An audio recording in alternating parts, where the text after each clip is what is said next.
Visitor. You are about to embark on a journey of discovery through the rich and fascinating history of classical Greece. You'll become fully immersed in the painstakingly detailed world built for Assassin's Creed Odyssey, which you are free to explore at your own pace, without any danger or time pressure. For a directed experience, take one of the many guided tours curated by prominent historians and archaeologists. Along the way, exchange words with some of Greece's most famous historical persons. The classical Greece you are about to explore is at the peak of its glory. This period is synonymous with grand accomplishments of the physical and the mental.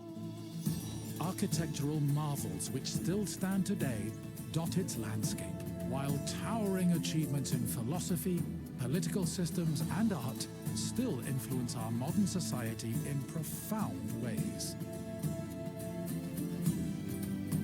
We hope you become engrossed in the dazzling riches of ancient Greece and welcome you to your visit.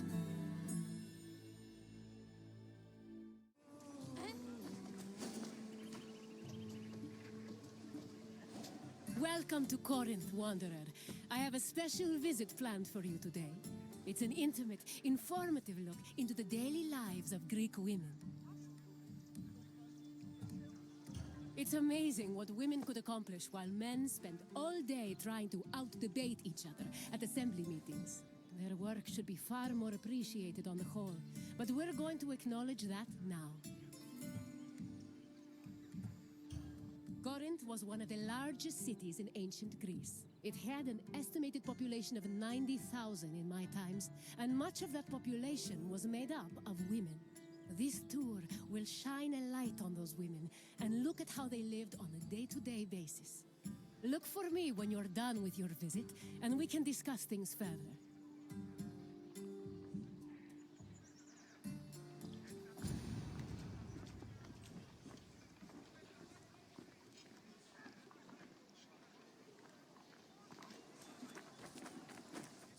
Young girls growing up in ancient Greek cities were usually raised by a nurse. They mostly stayed in the women's quarters of the house, the gunaikon, where they spent their time spinning threads and weaving. While there is not much historical evidence of young girls at play, especially compared to boys, it was still known to happen. For example, an ancient terracotta group depicts two girls playing ephedrismos.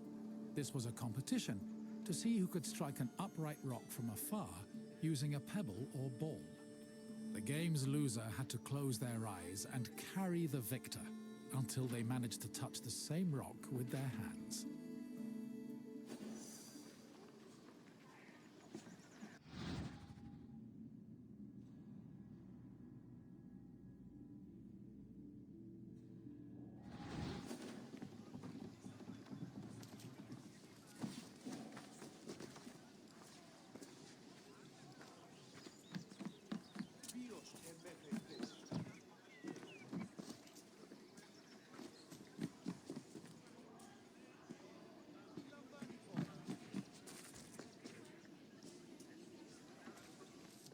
For a young Greek woman, marriage was the culmination of their induction into society.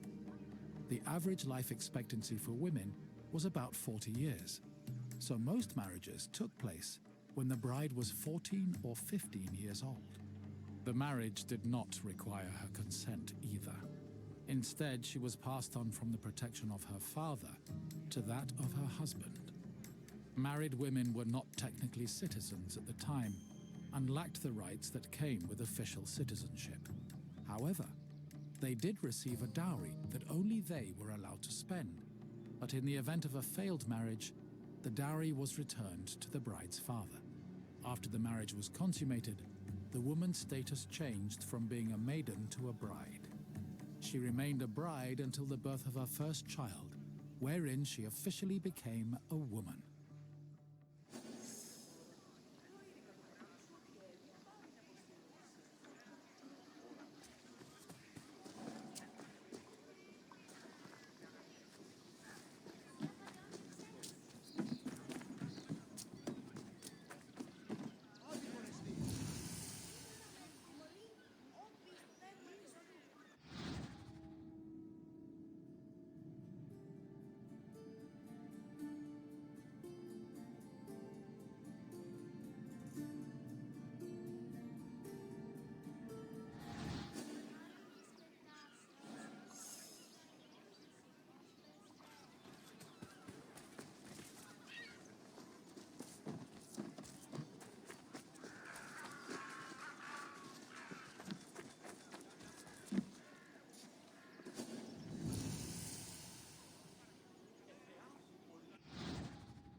Women living in ancient Greek cities were essentially forbidden from participating in political life, and most aspects of their lives were controlled by men.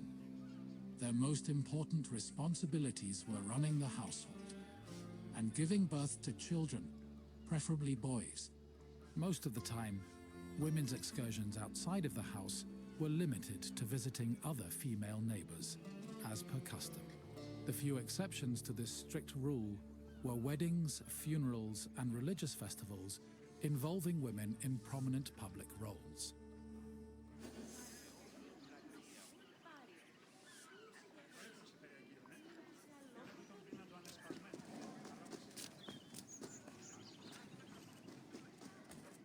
Making textiles was the main occupation of most Greek women. It was a woman's responsibility to manufacture clothing for each of her family members, as well as to weave other household textiles. Women with exceptional weaving skills were believed to make excellent wives, and weaving in general was seen as a very attractive quality. For example, Homer describes Odysseus's devoted wife Penelope as spending most of her days weaving at the loom. Similarly, many Greek vases depicting women weaving were combined with images of a woman holding a veil, which was seen as the symbol of a bride.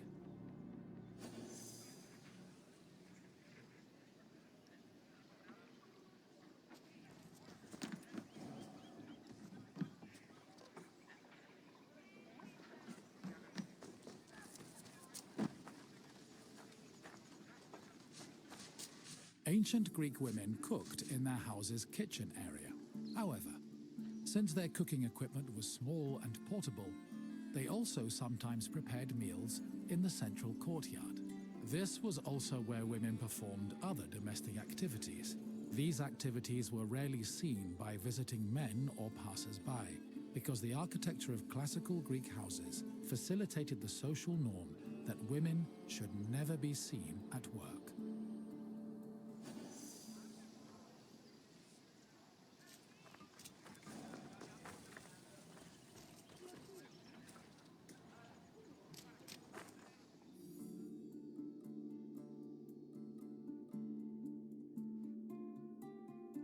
The historian Strabo relays that the Temple of Aphrodite was one of Corinth's most famous landmarks.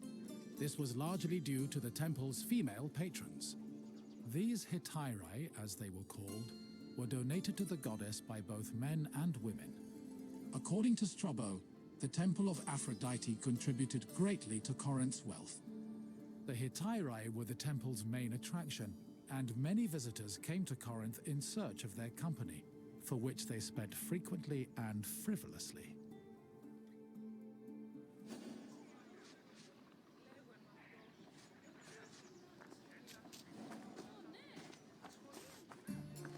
Hello again, wanderer.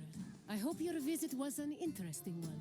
Greek women lived very restricted lives compared to men, but throughout it all, they held on to their strength and dignity. Is there anything else you'd like to do? Feeling up for a test? Excellent. Let's begin with an easier question. What was the name of the women's quarters in a Greek home? The andron was actually the men's section of a house where they held their symbosia. Try another answer. The Ireon was a temple dedicated to the goddess Hera. Try again. Correct. The Gynekon was where young girls spent their days weaving and spinning threads. On to the next question. The Corinthian temple said to employ the Hetera was dedicated to which god? Correct. Aphrodite was the goddess of love and passion, so it's only fitting her temple served such an amorous purpose. We're almost done. Just one more question. What was the name of Odysseus' wife? Yes, Penelope was Odysseus' loyal wife, who kept at her weaving while waiting for her husband to return from war. You passed the test, wanderer. Congratulations. Of course. Let's see what Greece has in store for you.